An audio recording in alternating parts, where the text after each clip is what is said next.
What is pattern day trading on Robinhood? Hello everybody and welcome back to our channel. So let's get started without any further ado.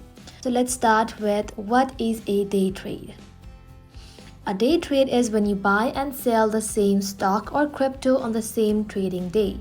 For example, if you buy a Tesla in the morning, sell it before the market closes, that's one day trade. So what triggers the pattern day trading rule?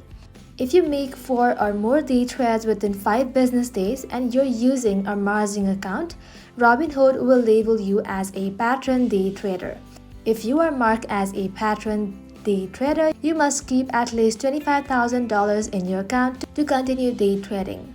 If your balance drops below that, Robinhood will restrict your ability to make more day trades until the account is bought back over $25,000. So how do you avoid PDT status? Keep your day trades to 3 or fewer in 5-day period. Use a cash account instead of a margin account. Cash account does not trigger the PDT rule, but you must wait for trades to settle before using the funds again. And that is how the PDT rule works on Robinhood. Thank you all for watching the video till the very end and stay tuned until our next upload.